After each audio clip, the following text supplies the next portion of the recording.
Yeah. So Whoa, we we're are live. live. Yeah, you like the background? Yeah, dude, that's a sick background.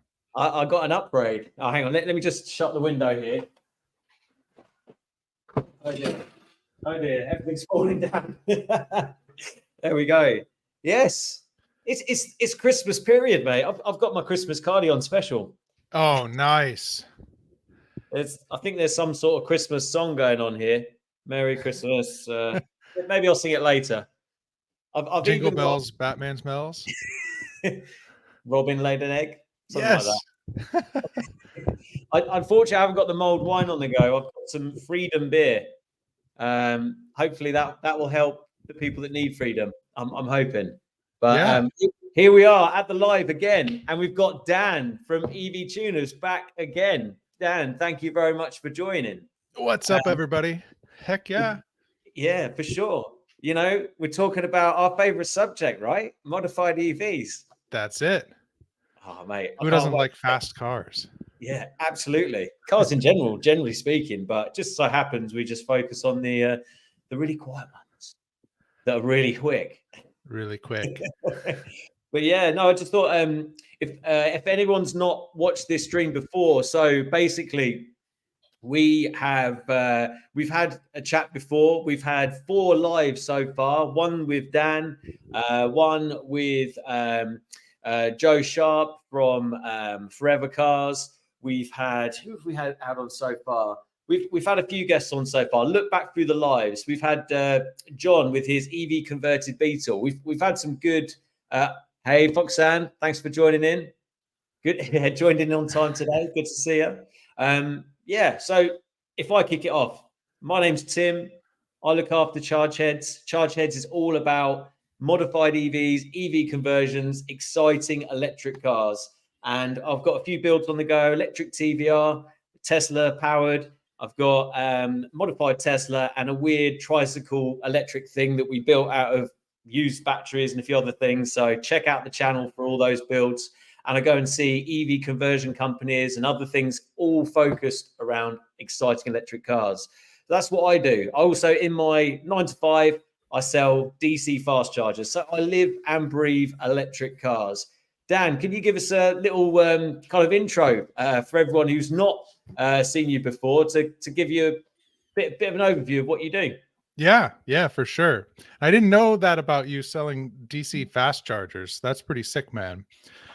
So I am the face behind EV Tuners, which is a Instagram, YouTube, website, the whole 9 yards. And really, it started as a passion project just because I like fast cars, and I saw electric cars being something that just performed so good. And so I tracked it for a long time, and now we're kind of getting into this really interesting time where there's a lot of hardware that's available. The industry is changing really quickly. There's more companies. There's an incredible amount of entrepreneurial pursuits going on within this industry. So super exciting to be a part of it. I personally have a Model 3 Performance that I track, and I'm doing a lot of learning there as I, racecraft, start to kind of hone that. By no means an expert, but I'm learning as fast as I can, having a good time. The other part about EV Tuners is that there's so much information. Sometimes this is really technical that you can't capture it in like an Instagram post or even like kind of a small video sometimes. And so that was really the start of the podcast that I run as well, called the Next Great Car Era. Which is these kind of long form conversations with folks who have some sort of connection with the EV industry, whether they're builders or racers or even some that like make specific parts for conversions or conversion shops. So yeah, that's me in a nutshell. It is. I mean, I wanted to say this scene is, it's on fire, it's exploding, but probably not the right words for. No, I mean, people are hone in on it.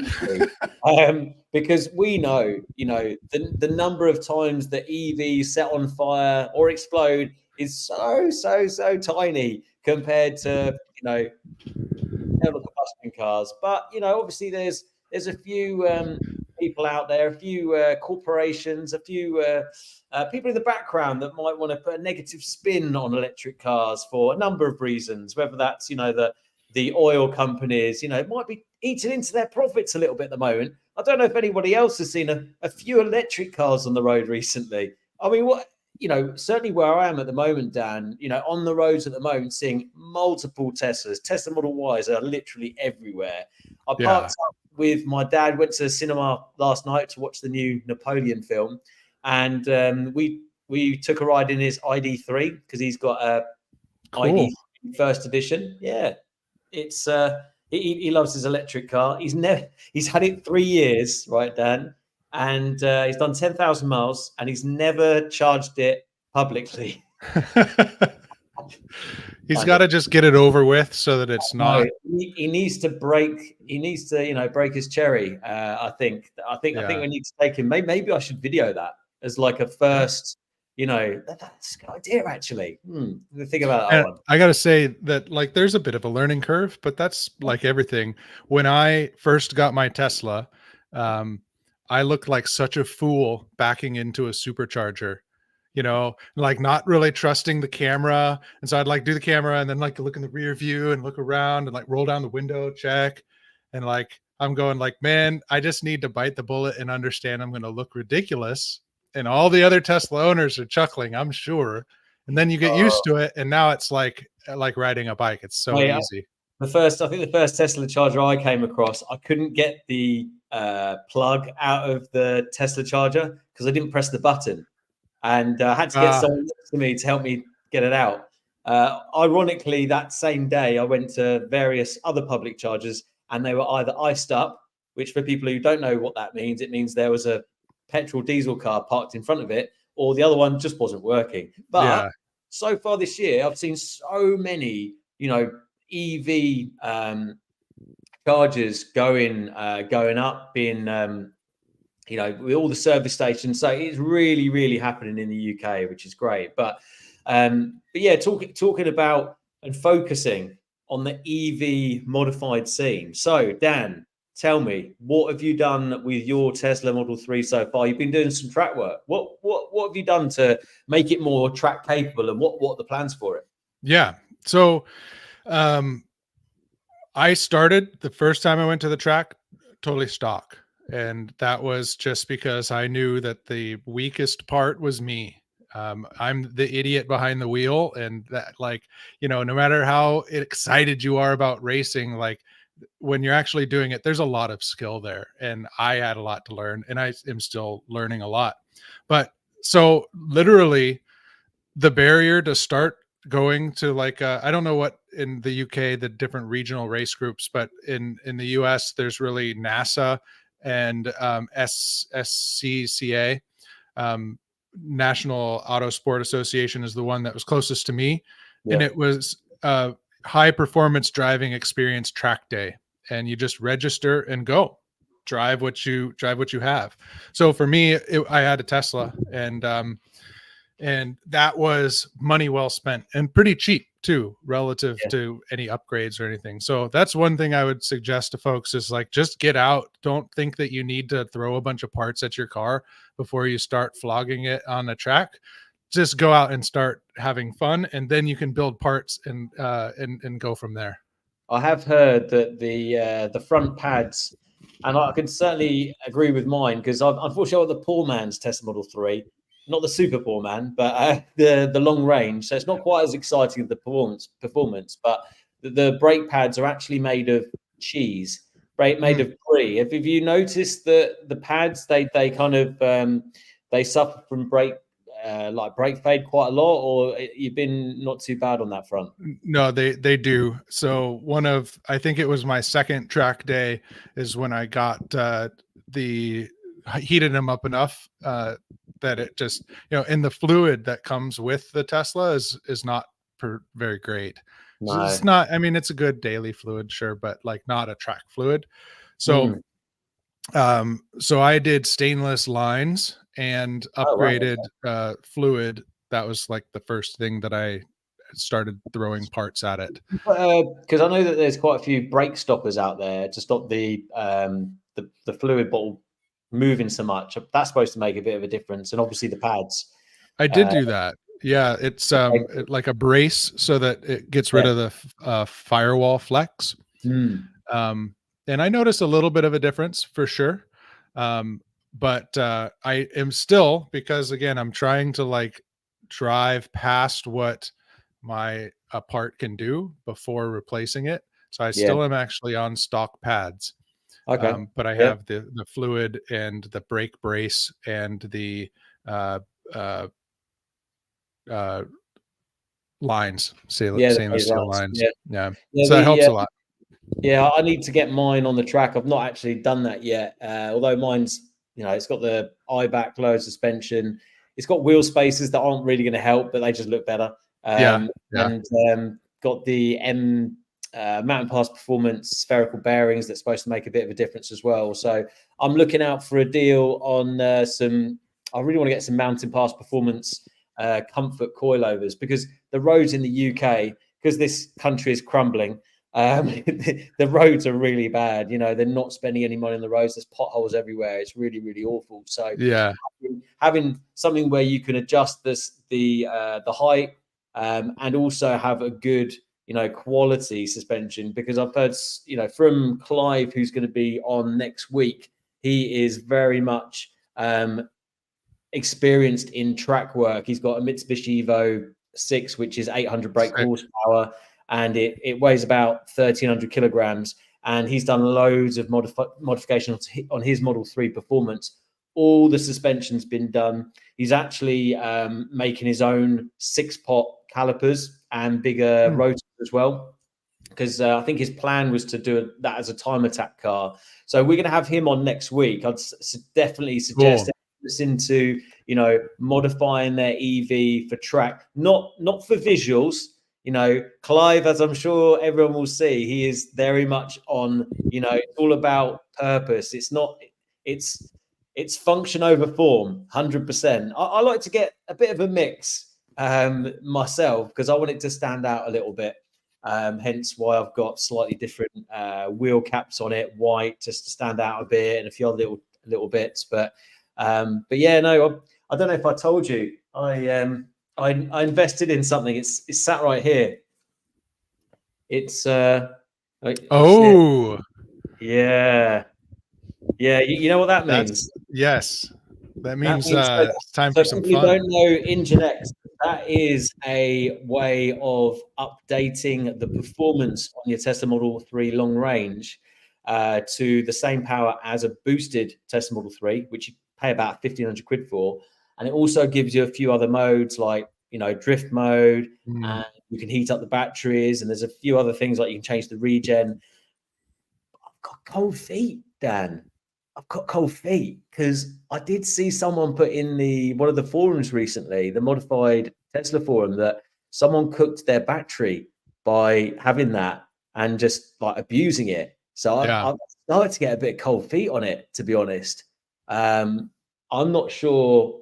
I do want to fit it, because there is someone in the UK that I'm in contact with who's done it. So I think I need to get a bit more information before I start fitting it, because the last thing I want to do is ruin.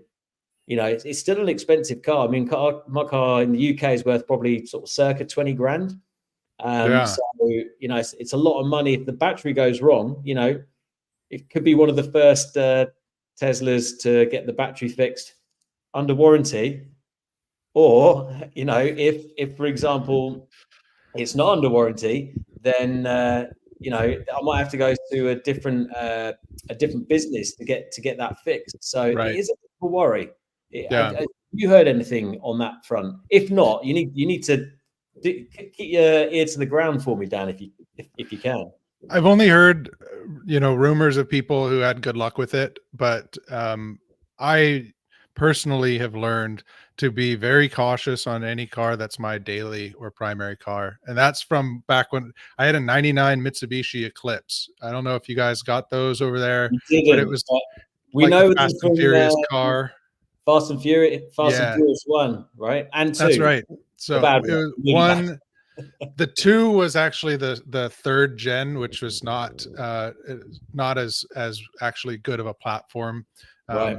Between the Gen 1 and Gen 2 are the ones that you want. Gen 3 and Gen 4 were not worth it, in my opinion. But yeah, so the Gen 2 I had was all-wheel drive turbo with an Evo engine in the front, and too many nights of like busting knuckles trying to get it fixed because it broke and I needed to get to work the next day. So that is at this point I'm very cautious as well. Anything that might break the primary car, and like save the big risks for either things that you're really sure you get help with, or are a track car. You've given me food for thought on that, and also an idea that maybe I shouldn't start doing it until I have the electric TVR on the road.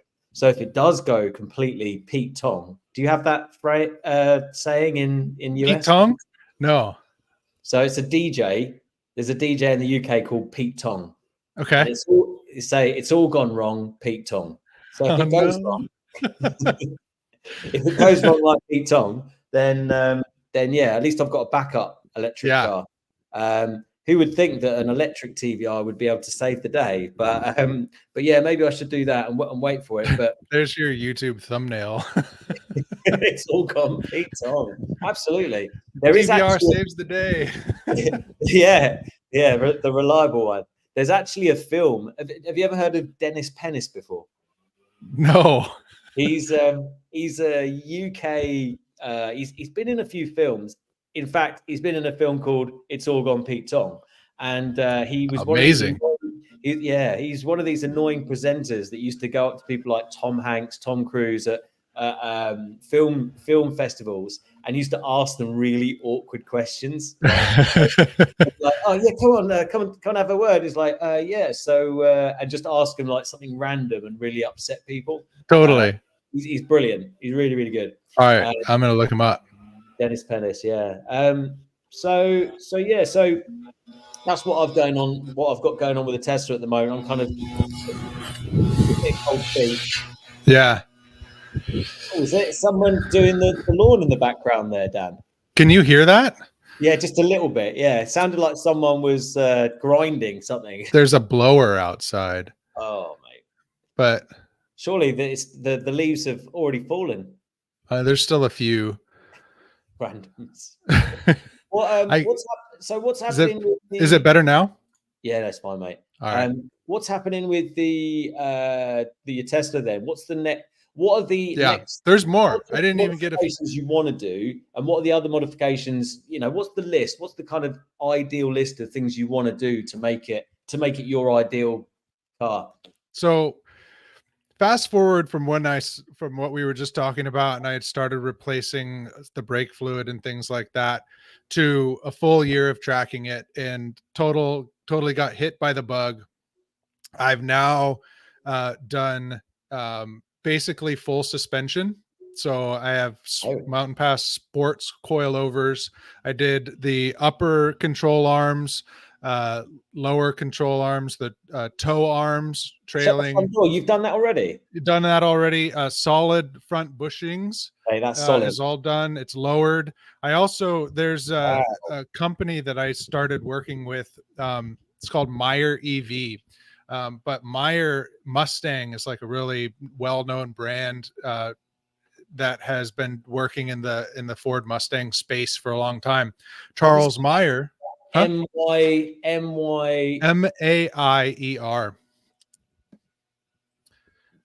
There's information on that on my website, and actually a discount code if anyone is interested. But Charles, and we did a podcast episode together. Charles is a super nice guy, and he actually he raced in Europe for a while during part of his career.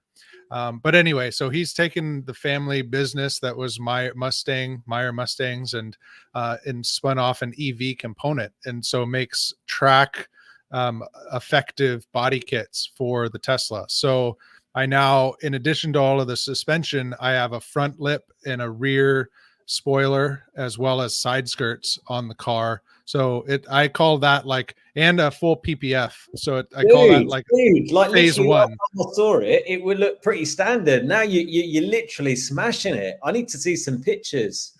Right. I'll Where are upload the some pictures? pictures. Right, I'm going to get them up now. I'm going to get them on the podcast or live stream, whatever you want to call it. Where do I need to go, Dan? We need to find this picture.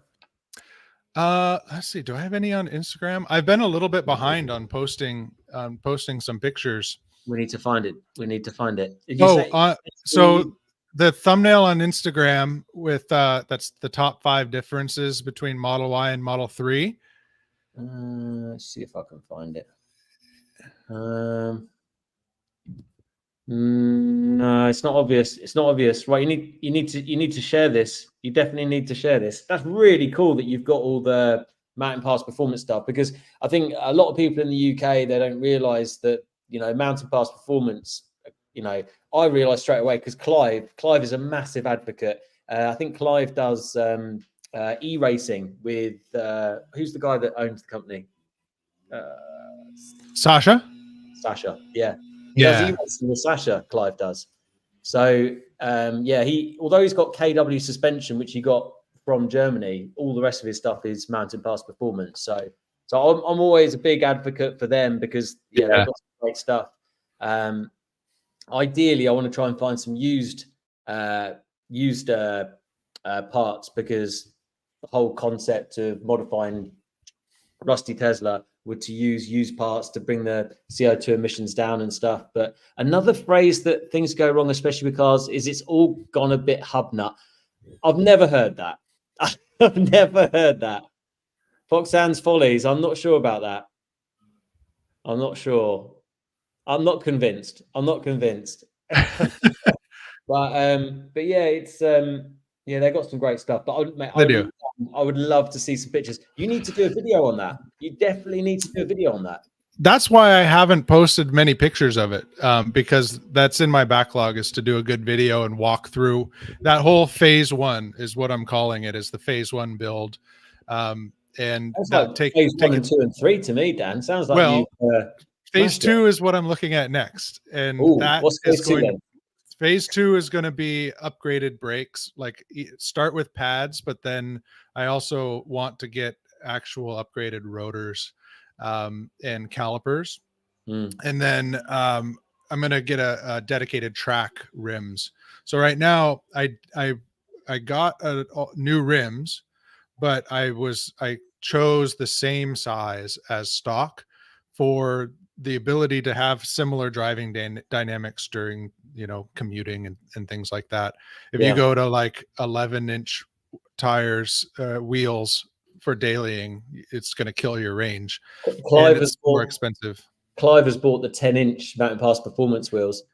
Oh, those meshies are cool. Yeah, super cool. I'm sure I'll hear some information next week when he tells us all about what he's got planned for that. So but that would be an interesting one. I mean, he is a massive advocate of saying, look, it's all about having forged wheels, because in terms of the strength and all the rest of it. But I mean, I'm really happy with my 18s on the long range, because, like I said, the roads in the UK are absolute dog shit.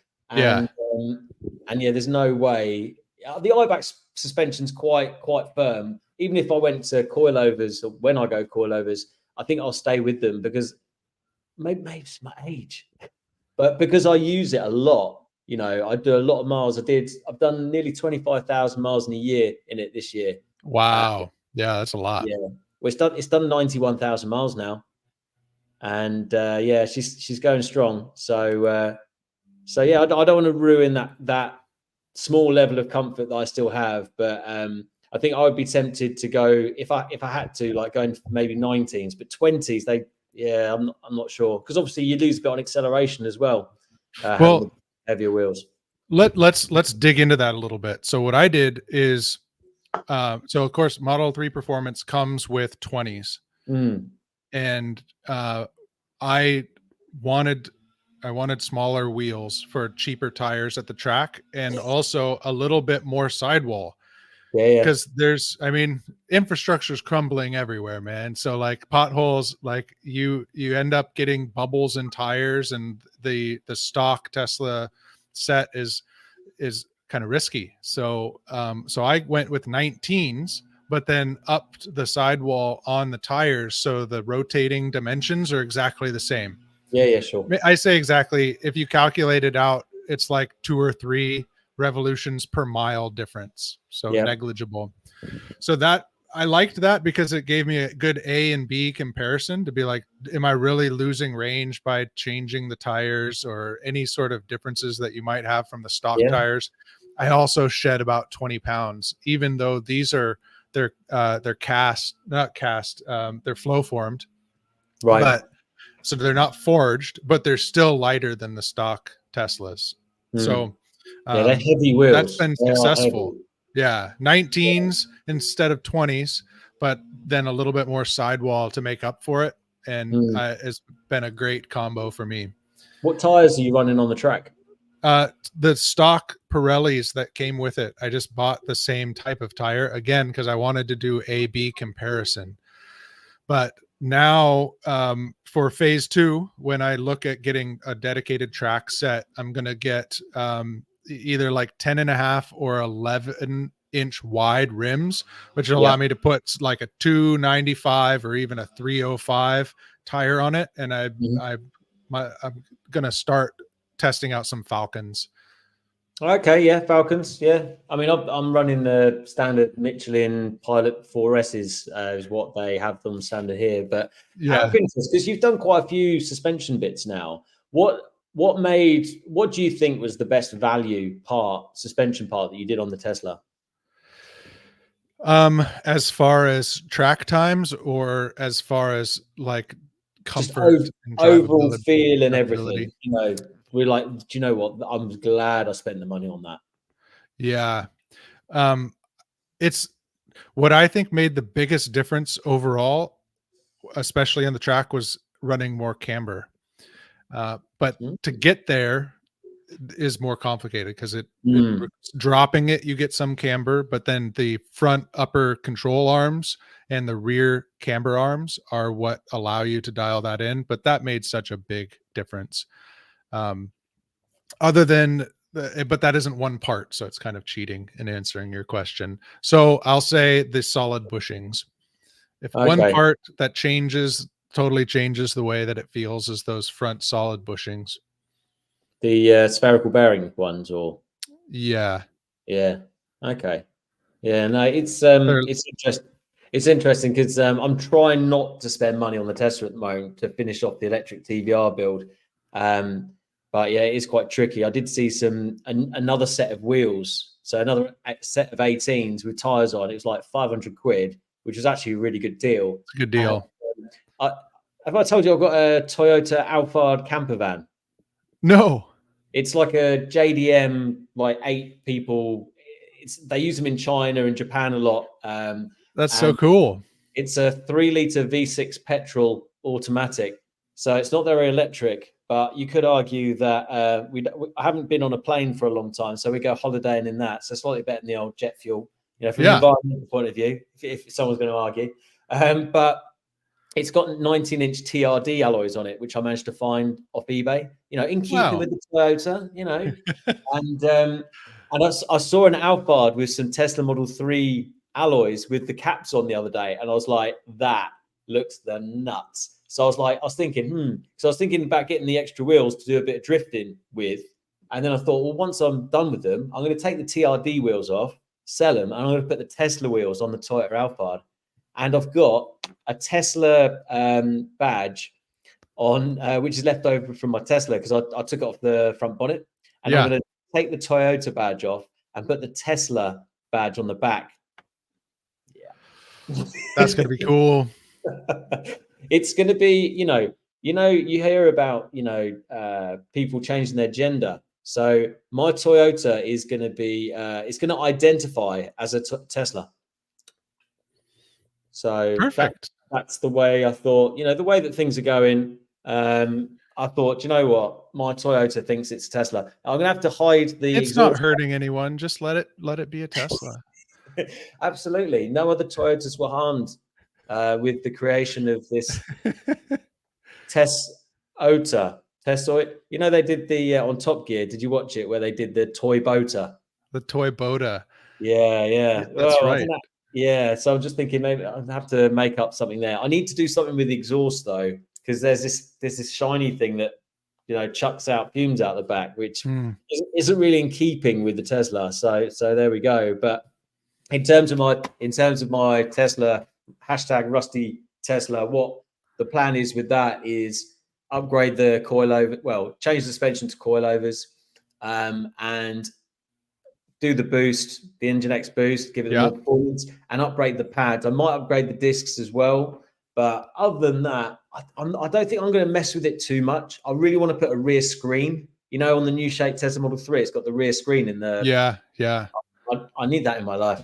I say I need that in my life. My kids need that. The kids. Then you can put Top Gear on for them in the back seat.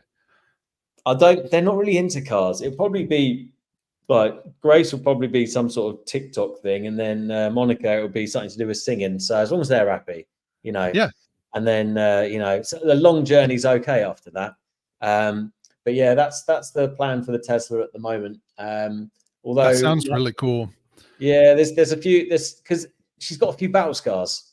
She's done 91,000 miles. Sure. The battery has not blown up yet, and she's she could do with a bit of a touch up. I say it's Rusty. Getting confused with genders again, aren't I? Let's not go there. Let's not go there. But, it just depends on if it's working well that day or not. That's true. Yeah, that's true. It might be fluid. But yeah, it's brake fluid. Yes. Yeah. Well, the TVR, I mean, as soon as that's on the road and working, electric TVR, I need to sort out the rear differential because it's got one wheel, it's got an open diff on it, and I can't deal with the open diff. It's just no good. But yeah, now's the time to do that, right? While it's all out. Yeah, you would think so. But it's a bit more tricky than that. I just want to get it on the road, mate. I just want to get it done, and we'll come to that at a later date because there's going to be a lot of testing to do, a lot of driving to do on it first. But talking about what's happened overall this year in the modified EV and EV conversion world, I mean, there's so much going on at the moment. Like you said, I mean, from this year compared to last year, the amount of people modifying EVs, and I see so much going on in America at the moment. It'd be great to hear about anything that you've seen, anything that you've noticed, or where do you see it going? I mean, what's your kind of thoughts about where the American, the US market are going with modified EVs? What do you see as being the next thing in terms of what people are going to be doing with their electric cars? I'm not sure that I can have a really high confidence in calling it, but there's some interesting things happening for sure. When it comes to EV conversions, there's a ton of companies that are popping up everywhere. It's really fast, new people coming on the block to do conversions, and that's great to see. The conversions are still very expensive though. So it's kind of like a pro and con thing. You got these like really magnificent builds, but they take a lot of money to do. So that's in the like strict conversions. There are cheaper conversions that are happening with reusing OEM parts, specifically leafs. Like if you want to do an EV conversion, I think that pretty much the cheapest you can do is take a leaf, scav all of the parts off of it, and then put it into an older ICE car. So what I'm hoping happens is that as more OEM cars are in circulation, more Teslas, more other things, Leafs and Mach-E's, and that'll be more parts for people to pull off of and to do conversions. The other side of it is, from what I'm seeing, is I really would like to see OEMs put out more EVs quicker. And that's something that I think they're all struggling with because they have great ideas, like, oh, we're gonna make all of these cars, but really Tesla's the one that's pumping them out. And I want to see more options on the road. It's interesting because I'll tell you a brand that's come to the UK now, which still a lot of people that are into cars have no idea that's out there, is BYD. So BYD, biggest car manufacturer in the world, biggest plug-in, not electric, but biggest plug-in manufacturer in the world. And now in the UK, we've got the Atos 3, which is the SUV. We've got the Dolphin, and now the Seal has come in as well. Yeah, it's an aquatic theme. Okay. And basically the Seal, it looks good, mate. It does look good. I've not sat inside one. They say that the materials are better than most electric cars, like the MG4, which you probably don't get in America, which is a great value electric car. 26 grand for a good value car. The BYD Seal, if you compare the long range versus the Tesla Model 3 long range, they are very similar priced. The Seal is actually quicker unless you get a boosted long range. Very similar in terms of the spec and everything else. The Tesla seems to be more efficient, but it's still, the Tesla's got 250 kilowatt max charging, whereas the BYD Seal's only got 150, which is really important to me, especially because I'm a bit of a charge head, you know. So for my background with the charging side of things. So yeah, that is interesting. Funnily enough, there's a really good review. You should check it out. It's a What Car review, UK review, and it's the BYD Seal versus the new shape Tesla Model 3 short range versus the VW ID7. And they match these cars, and they do a long journey, and they go back to Caffeine and Machine, the Bedford location, which is where we had our last monthly EV meet. Nice. Last month, but the month before. It's like a car mecca, quite a new one.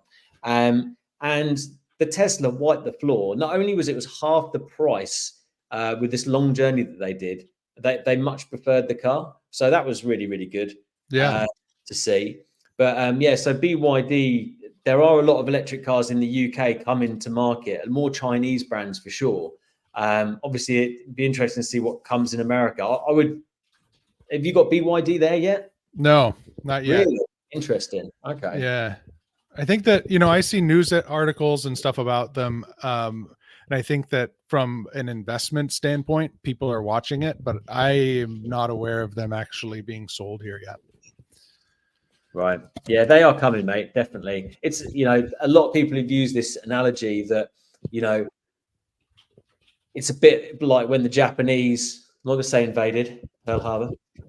It's a bit like when they came with in the late 70s, late 70s, 80s with their really good, well-engineered cars with all the options and all the rest of it. Yeah.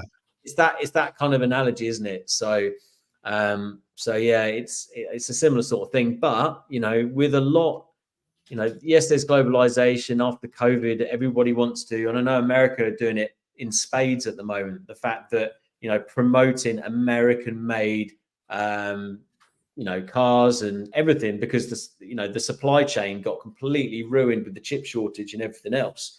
Start of this year, last year. So, which is great to see. Although there does seem to be a bit of negativity around Elon at the moment for all the stuff that he's doing. Go Elon! I'm a massive supporter of him. So yeah. Not that I want to get too political. There's always stuff. Well, speaking of political, one of the things that I see in the US is just how divisive EVs still are. And there's so much misinformation too. Even people that are sold on it. For example, my dad he's like excited about it. He's been in my Tesla. It wants an EV, but he has range anxiety. He's like, oh, I don't know if I could do it because it's just so new. Mm-hmm. And so he's already sold on it. The other folks that are not sold, I mean, you post something online and everyone has a fit because they think that it's, the awful thing. So what I'm excited to see, and I love what you do with your channel, is featuring what it's really like, featuring what people are doing, and just from a car enthusiast standpoint, not being political. Like, hey, these are cool cars and you can flog them on the track and you can go on road trips and you can do all of these things. that's car culture, and that's pretty cool. Yeah, I mean I've kind of got to this point about EV ownership, and I don't know if you're like this, Dan, where I'll leave a destination and it will say you need to charge your Tesla, and I look at how many miles I've got and where the location is. Fair enough, it's a bit colder, but I'm like, I don't need to charge. Turn off chargers, and then it will say you'll have 0% when you get home. I'm like, that's going to go up. We're at the start of the journey; it'd be fine. and at some points during the journey, this was only a couple of days ago, actually, it got up to 4% when I got home. I was like, I've got this. And I'm like, I'm that confident. I'll take a detour, you know? And then I got home with 1%. I'm like, yes. Yeah, that's it. Perfect planning. Perfect. Yeah, absolutely. So, you know, why would you want to, don't get me wrong, Tesla supercharged in the UK. And this would be an interesting thing to find out. In the UK, it's from 30p to 50p per kilowatt hour. But the public charges about 85p on average. That's the difference in the UK. What's the difference in the US? Not that much. No. Now it depends on where you are. I'm on the West Coast. I'm in California. We have really expensive power, and so and it also depends on the time of day, right? But we see 30 to 40 cents kilowatt hour during the peaks, and in the 20s, 20, 25 during off hours. And that's on Tesla charges, is it? That's at home. Oh, okay. Yeah. And then public charging mirrors that pretty closely. Oh, really? With maybe a slight premium. So right. But I don't think I've ever seen a Tesla charger more than like 46 cents a kilowatt hour.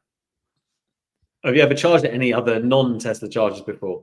You know, I tried once, but I couldn't figure it out. And then I did when I rented a Bolt from It says it all, doesn't it? Really? Yeah, it really does. You know, it's harder to charge. They don't always work. They're never as quick. You know, I do promote EVs, but you know, they don't make it easy. But they do if you got a Tesla. And like, you know, the argument is, you know, the cost of buying a Tesla is a lot of money. But I think they've come down. A Model 3 now, short range, you can get for 18 grand in the UK, done about 80,000 miles. So what's the, I monitor used car EV prices a lot because again, that's my background is used cars, you see. So yeah, I haven't tracked that really closely myself actually, but as far as new car prices, I track that closer, and the difference between a new ICE car and a new Tesla is getting very, very narrow. Really interesting. Oh, it's really narrow here. I mean, if you compare, so I've compared it before with a friend, and this was a few months ago, and things have definitely changed since then. So I need to do that again. Maybe do it on a live stream at some point. Is the fact that I took a Tesla Model 3 long range, and then price of one of them. I took an Audi Quattro petrol auto, a BMW, what do they call it? What do they call the BMW four-wheel drive? What, the all-wheel drive? X-Drive? Yeah. Mercedes X-Drive, thank you. God, yeah. Got me there. Mercedes 4MATIC, all petrol autos, all Quattros, and the Tesla was actually a tiny bit less expensive. And I went, you know, spec for spec as much as you can do. Right. But what's the question here? Car people usually go for the latest tech, supercharging, turbos, twin cams, etc. But electric motors are just too much for them. It's so true. You could be right. It's just it's all the FUD out there. It's all the, you know, fear, uncertainty, and doubt. We like that in this country. We keep talking about FUD. Oh, we like it here too. Here. Oh yeah, it's good stuff. Lots of fun. Yeah, it's interesting, isn't it? But it's funny because I took someone home from work, and he's into his cars. He's building a Defender himself, and he keeps joking to me. He keeps going, "Oh, you know, make sure you change the cam belt on that Tesla. You don't want it to snap." And he'd never been out in a Tesla before, and he works with me at Vital EV doing the fast charging, and he's our, you know, technical expert. He is like a whiz at all that sort of stuff. Jamie, big shout out. And I took him out of the Tesla, took him home, and yeah, he was surprised. Yeah, when I put my foot down and, you know, gave it the maximum voltage, ampage, whatever you want to call it, and he was like, wow, there's not many cars that can do that. And then, you know, like when people like they settle down and then you give it some more and then you give it some more, just you know, Yeah, a bit of neck ache for all those cam belt comments you made. yeah. You know, one thing about that electric car acceleration is that it doesn't get old. No. So you know, it's just as fun now as the day I got it. And this is the thing I don't understand. You know, when you know you've got the power there, to be honest, you don't really use it. You know, it's not. You could argue that if I haven't got the sound, it's not addictive. Like I found the i50 BMW quite addictive. Like wanting to accelerate a lot of the time because you got the sound there, which is dangerous for me with my reputation. And yeah, basically, Need for Speed Most Wanted over here. yeah, what is it? Yeah, it's like having an S3 or a Golf R or something similar, with similar performance, or, you know, similar-ish performance, and you just think about how much fuel you use like all the time, whereas you can just you know, have something that's actually a little bit quicker, and, you know, it'd be less than half the cost. You know, £7.20 it costs for me to fill up my battery. It costs me I've got this new rate where between 12 and 7 o'clock at night, it's 9.5p per kilowatt hour. So it works out that it's 2 pence. Man, that's so good. It works out that it's 2 pence per mile, which is just peanuts. It's cheaper than peanuts now. I want more people to figure that out on the track too, because race fuel is like, I can't do the conversion on the fly, but it's like $8 to $10 a gallon. So and then talk about fuel mileage. I was talking to some Mustang racers, and they're like, oh, I get about like 3 to 4 miles a gallon. So like they're just burning through that fuel going around, and the track is usually, you know, somewhere between 1.5 miles and 2 miles around. So a gallon, almost a gallon every time you go. And so every time they're out there, they're spending 40, 50 bucks. And for me, it doesn't matter how fast I'm going, how much juice I'm costs the same. And it's like $8 to refuel.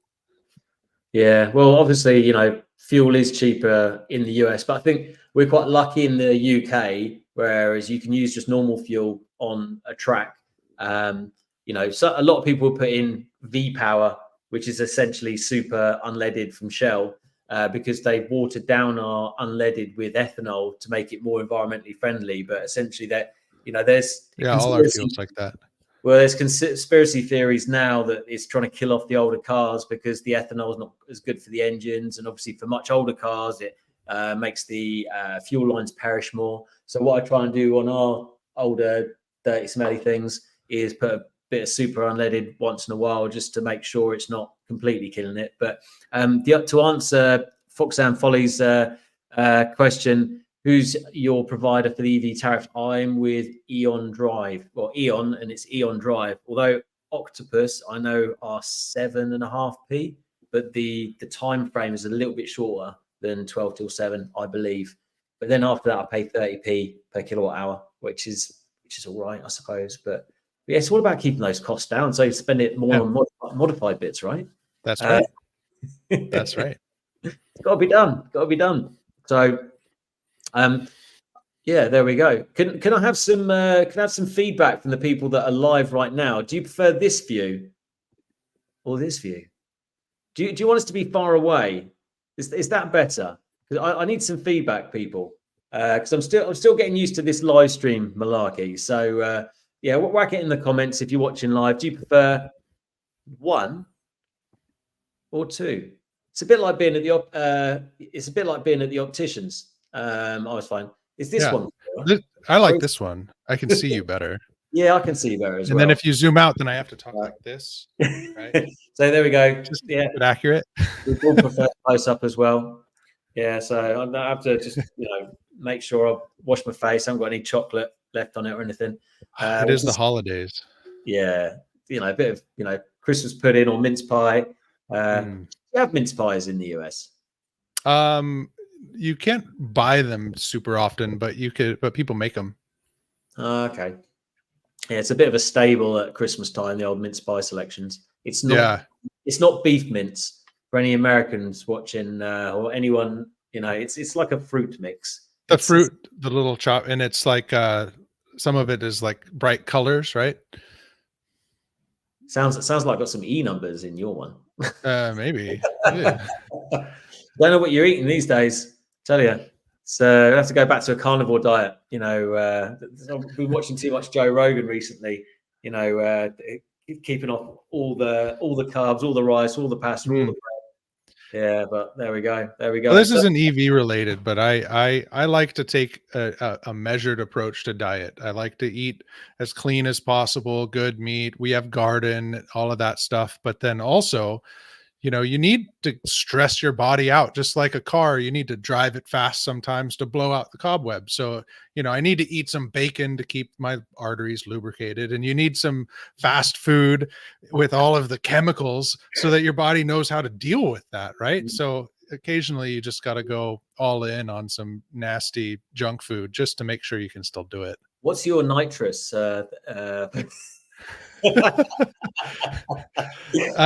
Probably ice cream.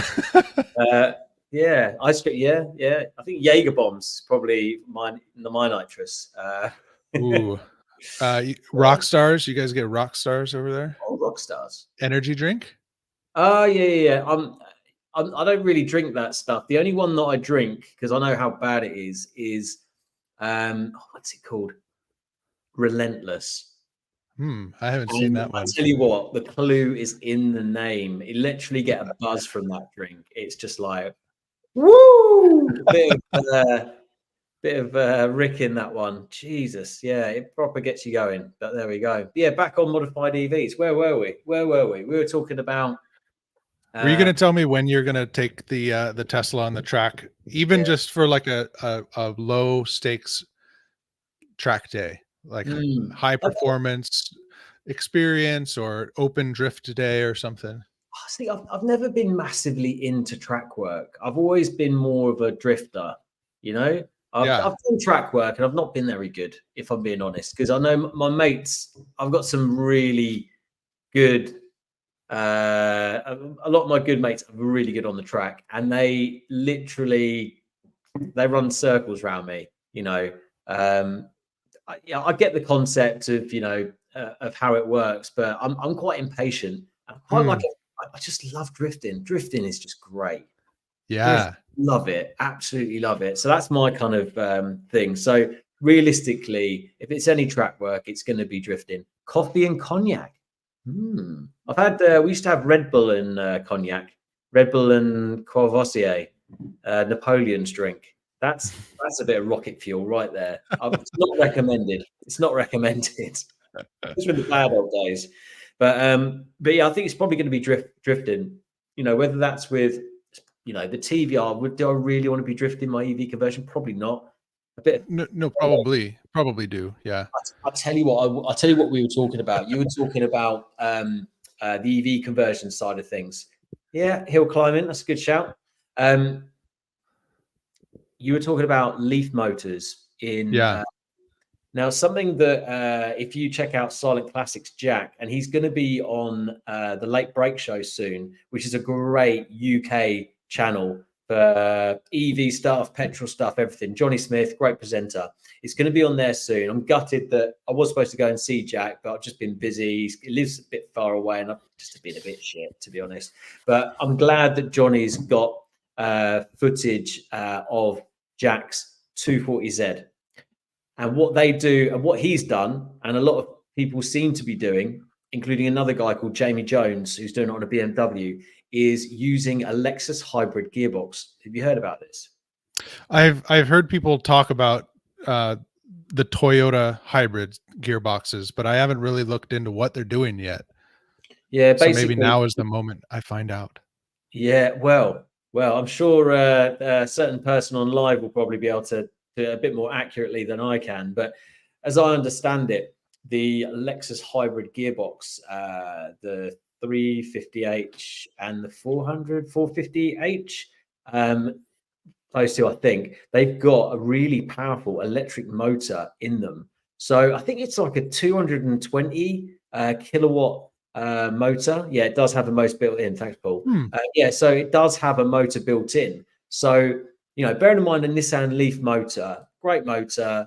You can upgrade the inverter so you can increase the performance, but that Lexus gearbox, you know, yes, you can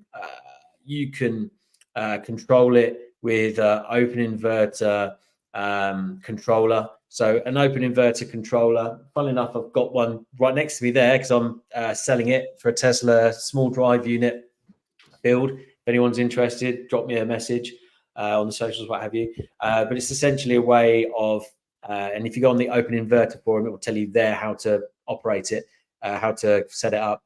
That is how you connect, how you control the actual motor. But there's a hell of a lot of power that can be extracted, and for not a bad price. But saying that, I mean, a Lexus hybrid gearbox is actually, I don't think it's that different to a Tesla Model 3 motor now, because they seem to be going for like $3,000. That's how much, £3,000. That's how much the guy with the Lotus, electric Lotus Evora, had paid for it.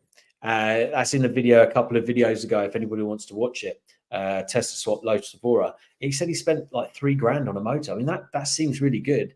And yeah, I think there's going to be loads of these surplus motors going on because EV conversions, I mean, it's not exactly easy to do, especially in the UK. So, you know, it'd be great to see more and more people, more and more businesses utilizing these parts and making electric vehicles in a safe way, because that's what I always have been a big advocate of, is making sure, you know, the safety is a priority, especially from a battery point of view. Could be the best way to do a front engine rear drive conversion. Are you talking about the hybrid gearbox?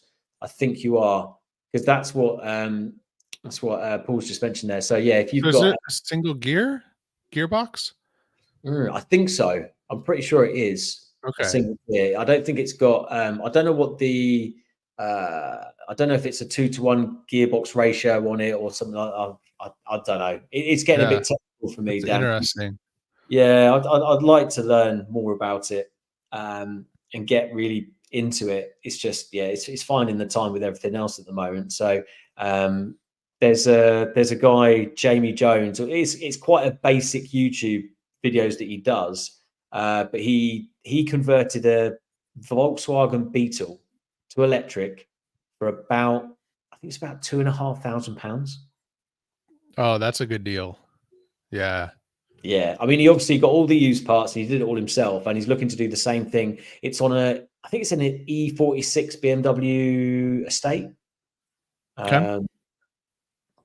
You're thinking of a Renault. Sorry, I'll put this up on the screen. Thinking of a Reliant.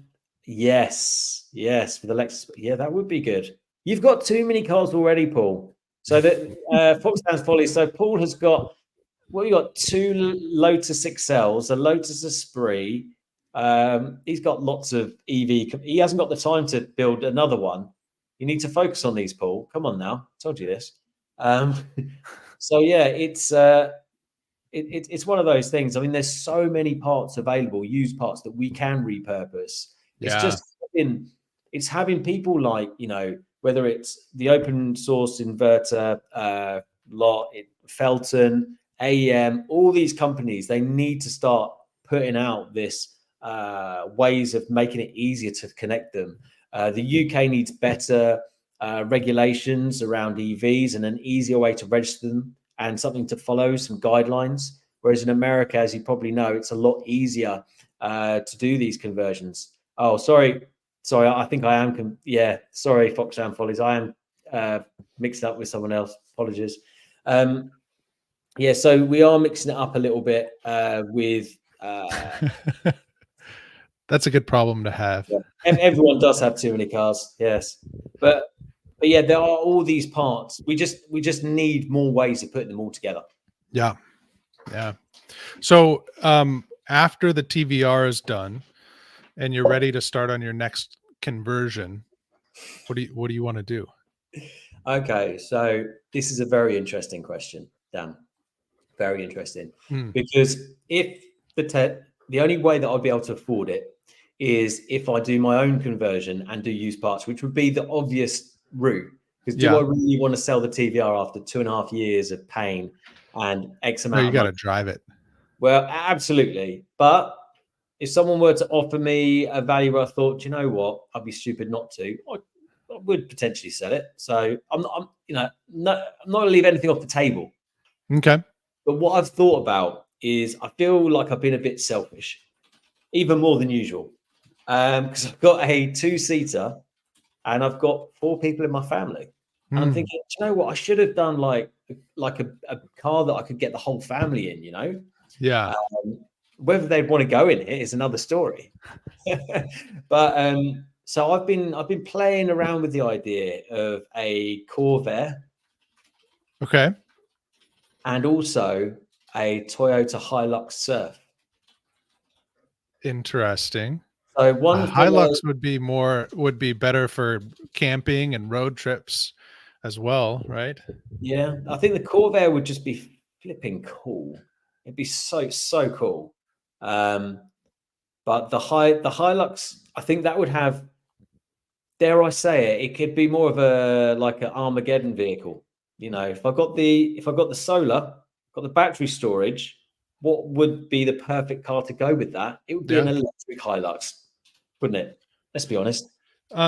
Jimmy Underhill with EV Swap Denver, he was on the podcast and I've done some videos with him. He has a really sweet Land Cruiser conversion. I saw that episode. He's got a leaf motor in that, hasn't he? He does. Yeah. But you could put whatever in it.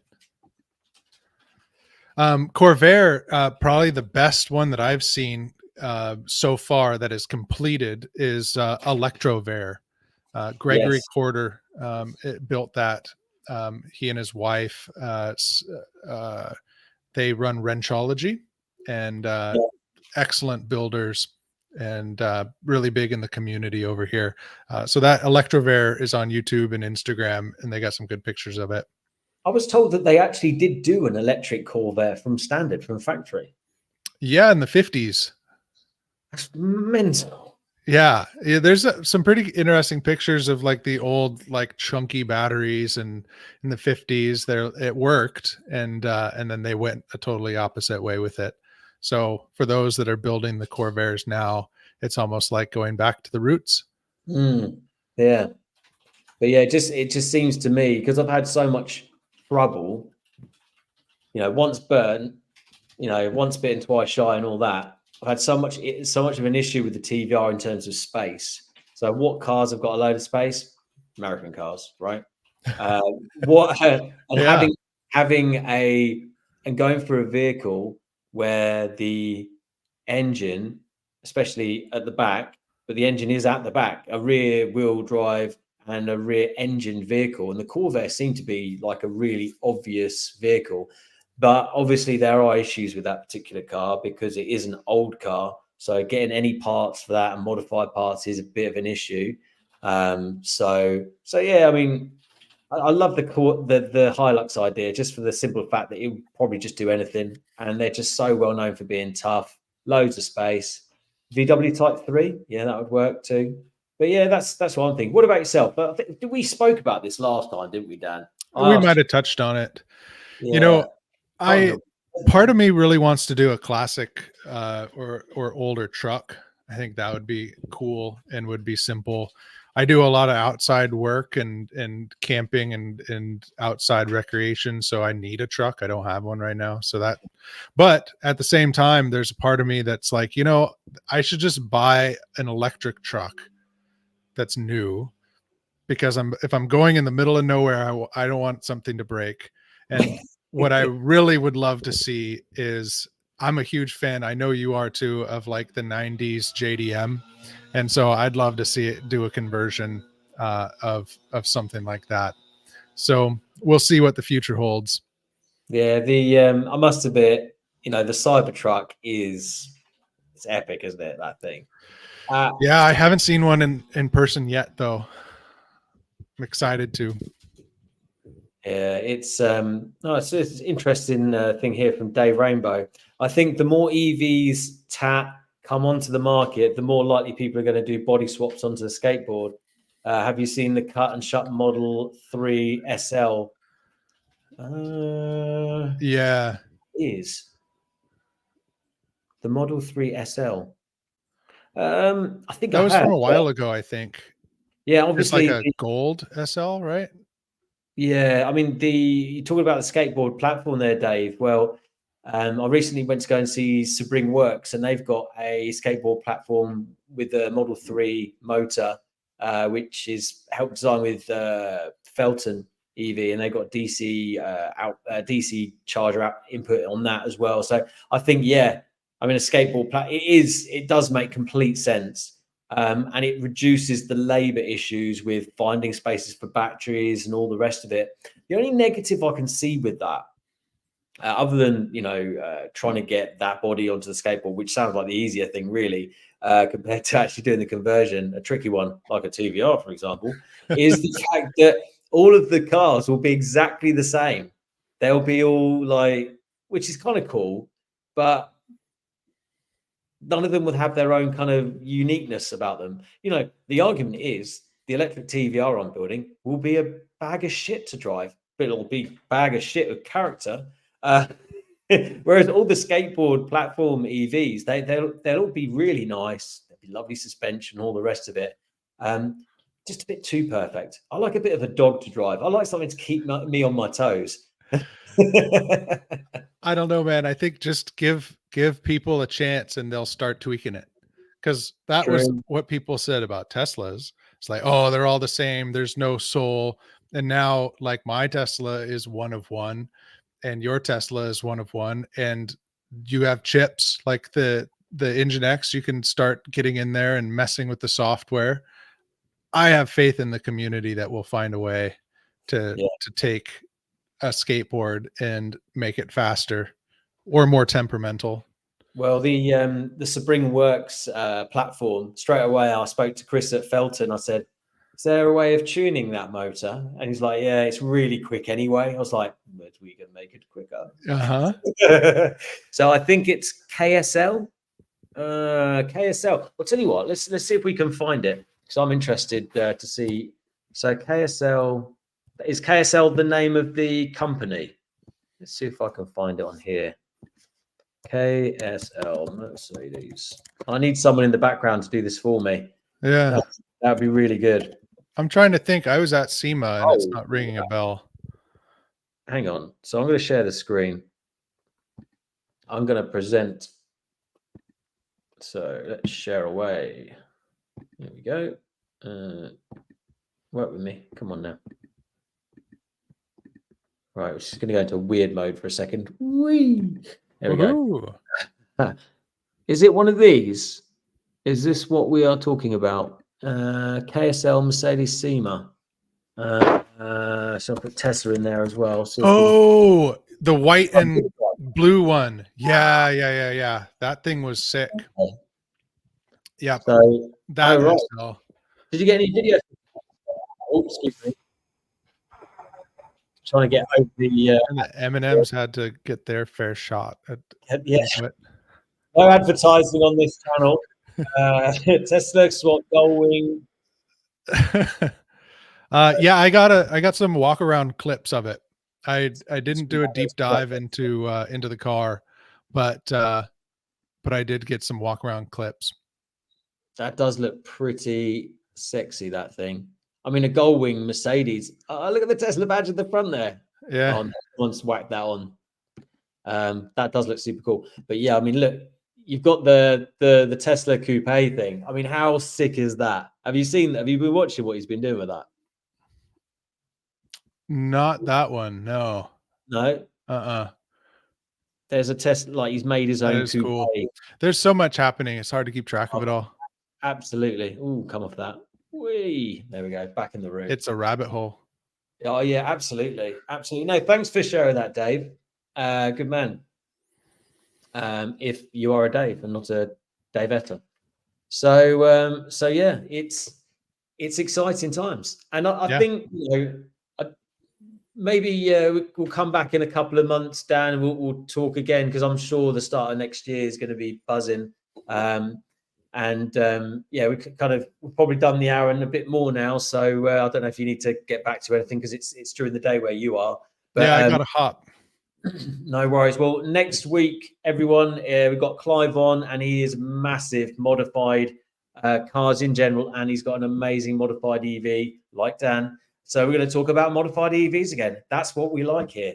Amazing. So Dan, tune in, share alike. Thanks for joining us today. Thanks for everybody who was live today and contributed.